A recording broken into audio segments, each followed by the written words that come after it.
Lukas Kapitulo 24. Datapwat ng unang araw ng sanglinggo pagkaumagang-umaga, ay nagsiparon sila sa libingan, na may dalang mga pabango na kanilang inihanda. At nasumpungan nilang naigulong na ang bato mula sa libingan. At sila'y nagsipasok, at hindi nila nangasumpungan ang bangkay ng Panginoong Hesus. At nangyari, na samantalang sila'y nangatitilihan dahil dito, narito, tumayo sa tabi nila ang dalawang lalaki na nakasisilaw ang mga damit. At nang sila'y nangatatakot at nangakatungo ang kanilang mga mukha sa lupa ay sinabi nila sa kanila, bakit hinahanap ninyo ang buhay sa gitna ng mga patay? Wala siya rito, datapwat nagbangon, alalahanin ninyo ang salita niya sa inyo nang siya'y nasa Galilea pa. Na sinasabi, kinakailangan na ang anak ng tao ay ibigay sa mga kamay ng mga taong makasalanan, at ipako sa krus, at magbangong muli sa ikatlong araw. At nalaala nila ang kanyang mga salita.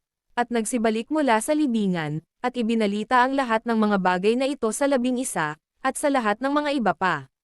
Sila ngay si Maria Magdalena, si Juana, at si Mariang ina ni Santiago, at iba pang mga babaeng kasama nila ang nangagbalita ng mga bagay na ito sa mga apostol. At ang mga salitang ito'y inakala nilang walang kabuluhan, at hindi nila pinaniwalaan. Datapwat nagtindig si Pedro, at tumakbo sa libingan, at nang siya'y tumungo pagtingin niya sa loob, ay nakita niya ang mga kayong lino na nang-asa isang tabi, at umuwi siya sa kanyang bahay na nanggigilalad sa nangyaring yaon. At narito, dalawa sa kanila ay naparuroon ng araw ding yaon sa isang nayong ngalay Amos, na may 6 na pang estadyo ang layo sa Jerusalem. At kanilang pinag-uusapan ang lahat ng mga bagay na nangyari. At nangyari, na samantalang sila'y nag-uusap at nagtatanungan, na si Jesus din ay lumapit, at nakisabay sa kanila. Datapwat sa mga mata nila'y may nakatatakip upang siya'y huwag nilang makilala. At sinabi niya sa kanila, ano ang mga salitaan ninyong ito sa inyong paglalakad? At sila'y nagsitigil, na nangalulumbay ang mga mukha. At isa sa kanila, na nagngangalang Cleopa, sa pagsagot ay sinabi sa kanya, ikaw bagay nakikipamayan lamang sa Jerusalem, at hindi nakaalam ng mga bagay na do'y nangyari ng mga araw na ito. At sinabi niya sa kanila, anong mga bagay? At sinabi nila sa kanya, ang mga bagay tungkol kay Jesus na Nazareno, na isang propetang makapangyarihan sa gawa at sa salita sa harap ng Diyos at ng buong bayan. At kung paano ang pagkabigay sa kanya ng mga pangulong saserdote at ng mga pinuno upang hatulan sa kamatayan, at siya'y ipako sa krus. Datapwat hinihintay naming siya ang tatubos sa Israel. Oo, at bukod sa lahat ng mga ito ay ngayon ang ikatlong araw buhat nang mangyari ang mga bagay na ito. Bukod sa rito iba sa mga babaeng kasamahan namin na nagsiparong maaga sa libingan, ay nakapagtaka sa amin. At nang hindi mga sumpungan ang kanyang bangkay, ay nangagbalik sila, na nangagsabing sila na may nakakita ng isang pangitain ng mga anghel, na nangagsabing siya'y buhay.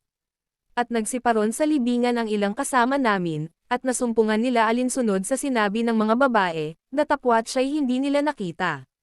At sinabi niya sa kanila, o mga taong helang, at makukupad ang mga pusong magsisampalataya sa lahat ng salita ng mga propeta.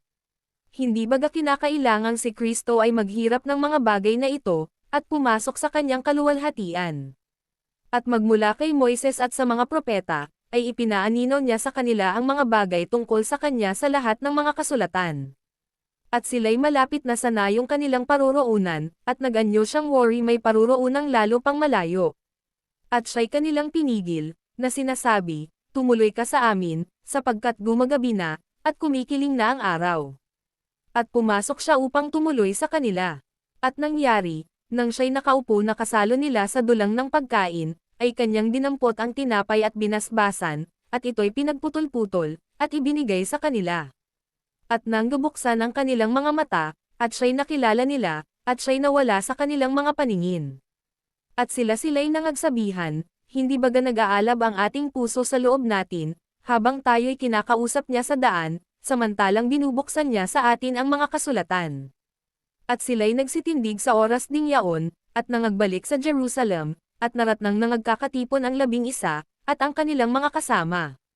Na nangagsasabi, tunay na nagbainggong muli ang Panginoon, at napakita kay Simon. At isinaysay nila ang mga bagay na nangyari sa daan, at kung paanong siya'y nakilala nila ng pagputol-putulan ang tinapay.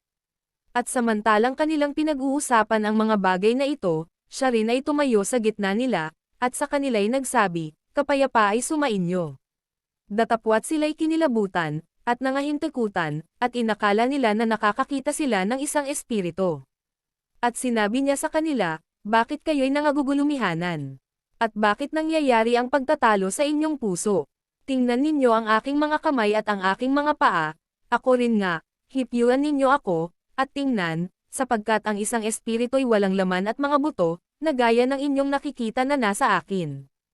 At pagkasabi niya nito, ay ipinakita niya sa kanila ang kanyang mga kamay at ang kanyang mga paa. At samantalang hindi pa sila nagsisisampalataya dahil sa Golek, at nagsisipanggilalas, ay sinabi niya sa kanila, "Mayroon baga kayo ritong anumang makakain?" At binigyan nila siya ng isang putol na isdang inihaw. At kanyang inabot yaon, at kumain sa harap nila. At sinabi niya sa kanila, "Ito ang aking mga salitang sinabi ko sa inyo, nang ako'y sama sa inyo pa, na kinakailangang matupad ang lahat ng mga bagay na nangasusulat tungkol sa akin sa kautusan ni Moises, at sa mga propeta, at sa mga awit." Nang magkagayo'y binuksan niya ang kanilang mga pag-iisip, upang mapag-unawa nila ang mga kasulatan. At sinabi niya sa kanila, "Ganyan ang pagkasulat, na kinakailangang maghirap ang Kristo, at magbangon muli sa mga patay sa ikatlong araw. At ipangaral sa kanyang pangalan ang pagsisisi at pagpapatawad ng mga kasalanan sa lahat ng mga bansa, magbuhat sa Jerusalem. Kayo'y mga saksi ng mga bagay na ito. At narito, ay padadala ko sa inyo ang pangako ng aking Ama, datapwat magsipanatili kayo sa bayan, hanggang sa kayo'y masangkapan ng kapangyarihang galing sa itaas." At kanyang dinala sila sa labas hanggang sa tapat ng Batania, at itinaas niya ang kanyang mga kamay, at sila'y binasbasan. At nangyari, na samantalang sila'y binabasbasan niya, ay iniwan niya sila, at dinala siya sa itaas sa langit. At siya'y sinamba nila, at nagsibalik sila sa Jerusalem na may malaking galep. At palaging sila'y nasa templo, na nangagpupuri sa Diyos.